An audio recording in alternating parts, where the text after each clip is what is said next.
8 फेरों का 8वां वचन।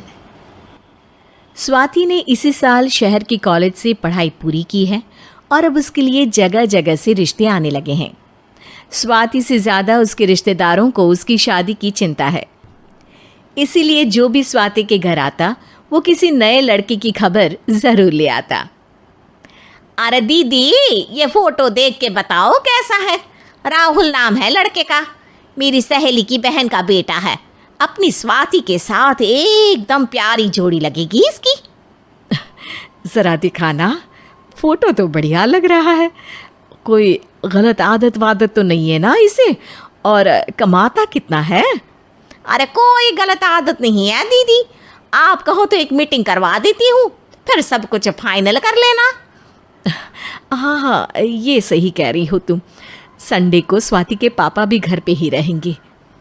बुआ फिर वहाँ से चली जाती है और रात को स्वाति की माँ उससे कहती है, स्वाति बेटा, आज कमला बुआ ने एक लड़के की फ़ोटो दिखाई है। संडे को वो लोग मिलने आ रहे हैं, तैयार हो ना तुम बेटा? अरे मम्मी, आप कहाँ कमला बुआ के चक्कर में आ जाती हो? अभी इतनी जल्दी कोई शादी वादी नहीं करनी है मुझे। अरे बेटा, अच्छा लड़का है, बुआ जानती है उसे अच्छे से। हाँ स्वाति बेटा, एक बार मिल तो लो, बाद में देखेंगे आगे क्या करना है। वैसे तो कमला रिश्ता लाई है तो मना करने का तो कोई सवाल ही नहीं उठता। संडे की सुबह होती है और कमला बुआ राहुल और उसके मम्मी पापा को लेकर स्वाति के घर आती है। अरे आइए आइए भाभी, इसे अपना ही घर समझिए। इनसे मिलिए, ये मेरे भैया और ये मेरी भाभी हैं। नमस्ते भाभी जी, ये है हमारा लड़का राहुल, सरकारी नौकरी की तैयारी कर रहा है ये। वैसे आपकी बेटी कहाँ है? अरे स्वाति बेटा, बाहर आ जाओ। वैसे कितनी पढ़ाई की है स्वाति ने? जी, पोस्ट ग्रेजुएट है हमारी बेटी साइंस में। ये सब तो ठीक है, पर घर संभालना जानती है या नहीं? हमें कौन सी इससे नौकरी करवानी है, नौकरी तो मेरा बेटा करेगा ही। पर मैंने इतनी पढ़ाई की है और आप चाहती हैं कि मैं घर पर ही बैठी रहूं? अरे स्वाति बेटा, ये बड़ों की बात में तुम कहाँ बोल पड़ी? हम सब देख लेंगे क्या करना है क्या नहीं।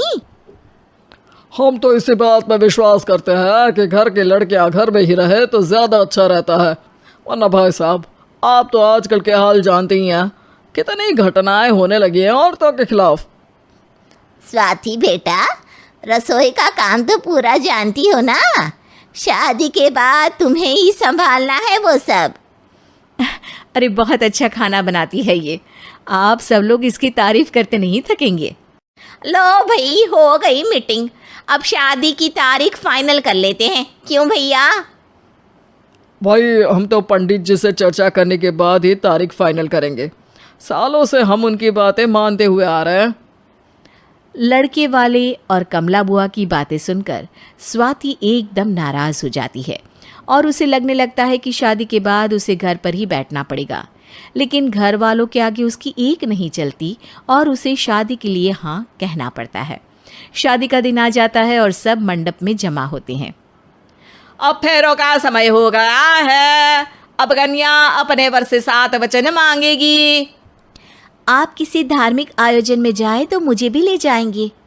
आप मेरे माता पिता का भी बराबरी से सम्मान करेंगे, हमेशा मेरा साथ निभाएंगे। आपको दोनों परिवार की जिम्मेदारियां बखूबी निभानी होगी। हर ज़रूरी बात में मेरी भी राय लेंगे। आप सभी गलत आदतों से दूर रहेंगे। आप मेरे अलावा किसी और औरत से कोई गलत संबंध नहीं बांधेंगे। ये 7 वचन पूरे हुए, वर क्या तुम्हें ये सारे वचन मंजूर है? जी हाँ पंडित जी, मैं सारे वचन अच्छी तरीके से निभाऊंगा। अरे वाह वाह, बढ़िया तरीके से सब काम संपन्न हो गया। तो इसी के साथ विवाह संपन्न हुआ और आज से ये दोनों पति पत्नी हुए। 1 मिनट पंडित जी, अभी एक वचन लेना बाकी है। अब कौन सा वचन है बेटा? मैं अब हमेशा के लिए किसी दूसरे घर में जाने वाली हूँ, तो पति के अलावा मैं अपने सास ससुर से भी एक वचन लेना चाहूँगी। अब कहो बेटी। मैं ये चाहती हूँ कि मुझ पर किसी बात की कोई पाबंदी नहीं लगाई जाएगी। मुझे सब कुछ करने की आज़ादी होगी और मैं भी विश्वास दिलाती हूँ कि मैं एक अच्छी बहू बन के दिखाऊंगी। स्वाति की बात सुनकर उसके सास ससुर एकदम चौंक जाते हैं और कुछ बोल नहीं पाते कि उतने में कमला बुआ बोल पड़ती है। अरे बेटा, ये भी कोई कहने की बात है? रानी बन के रहोगी तुम तो। वचन देने से पहले सोच लीजिए, क्योंकि शास्त्रों में वचन ना निभाने वालों के लिए नरक से भी बदतर सजा लिखी है। स्वाति की चालाकी से वहां मौजूद सब लोग प्रभावित हो जाते हैं और लोगों में बदनामी ना हो जाए, इस कारण स्वाति के सास ससुर को उसे वचन देना पड़ता है। और कैसी अपशकुन वाली बातें कर रहे हैं आप पंडित जी? हमें मंजूर है बेटा तुम्हारी शर्त। स्वाति अपनी समझदारी से अपनी बात अपने ससुराल वालों से मनवा लेती है और खुशी खुशी राहुल से शादी कर लेती है। अब से हर शादी में मैं खुद 8 वचन दिलवाऊंगा। ओम मंगलम मंगलम मंगलम।